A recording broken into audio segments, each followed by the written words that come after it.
Calon Presiden nomor urut 1 Anies Baswedan mengomentari pernyataan Menko Bidang Kemaritiman dan Investasi Luhut Binsar Panjaitan yang bilang pengkritik pemerintah dengan sebutan jelek untuk pindah dari Indonesia. Anies menilai kritik merupakan prinsip yang harus ada dalam kehidupan berdemokrasi. Pemerintah menurutnya harus menjadikan kritik sebagai kesempatan untuk menjelaskan kepada publik.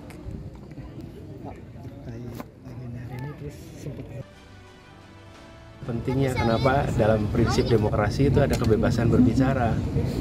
Jadi kalau ada komentar dan kritik, ini jadikan sebagai kesempatan untuk menjelaskan pada publik. Tapi bukan kemudian yang kritik dari salah. Kalau enggak prinsip dasar demokrasi minimal 3. 1, kebebasan berbicara, khususnya mengkritik pemerintah. Yang kedua adalah pemilu yang adil, jujur, bebas. Yang ketiga, adanya ruang bagi oposisi. Jadi memang segalanya sifatnya adalah seimbang. Kita semua harus bangga jadi orang Indonesia. Ya, kita kritik bangsa kita, tapi kritik yang membangun. Jangan kritik merasa semua jelek, semua jelek. Kalau jelek pindah aja kalau dari Indonesia ini. Ya, saya suka kesel juga kadang-kadang bilang ini kurang Allah. Aku tanya juga, saya lihat sekarang, dulu waktu dia jadi pejabat apa kerjanya? Tak jelas juga. Kan sekarang jejak digital kamu kan kelihatan. Jangan sombong lah kau, bicara-bicara kritik-kritik kau, you have done nothing. Atau mungkin dari round kau tuh juga mencuri waktu kau menjabat. Kita pejabat-pejabat itu harus berikan contoh, seperti Pak Jokowi, dia berikan tauladan.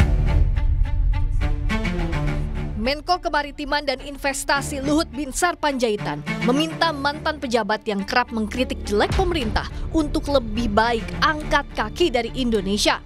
Menurut Luhut, 10 tahun pemerintahan Jokowi, Indonesia banyak dapat pujian dari negara lain dan mencontoh program-program pemerintahan Jokowi.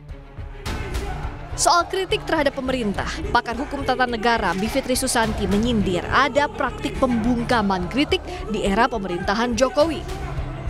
Menurut pakar hukum tata negara itu, demokrasi yang baik justru demokrasi yang gaduh.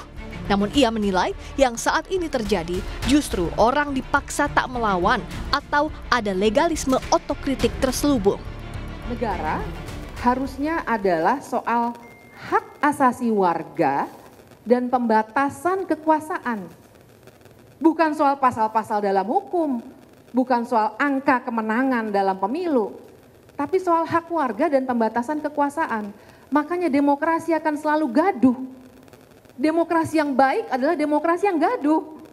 Demokrasi yang terlalu tenang, menurut saya adalah otokratisme yang terselubung.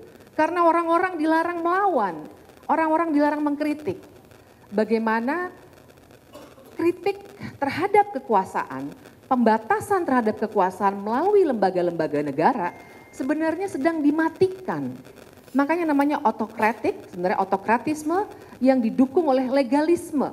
Karena kita diajarkan di kampus-kampus, di sekolah-sekolah untuk takluk buta terhadap hukum. Kritik soal praktik demokrasi di era Jokowi juga diserukan akademisi Universitas Islam Indonesia di Yogyakarta.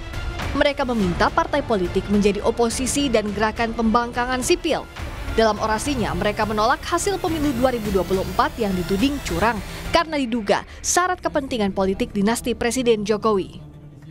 Pembangkangan sipil dalam bahasa Inggris civil disobedience adalah satu cara publik masyarakat tidak mentaati pemerintah ketika apa yang digariskan, diperintahkan, diprogramkan dalam kebijakannya tidak sesuai dengan real konstitusi, tidak sesuai dengan hati nurani, melanggar etika, membangkangi norma, dan lain-lain.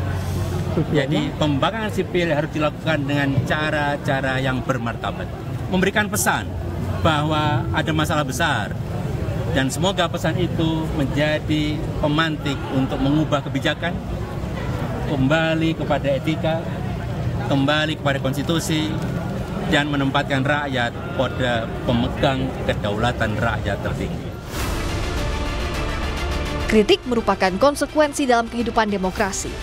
Prinsip inilah yang harus dijaga dalam pemerintahan negara demokrasi. Tim Liputan Kompas TV.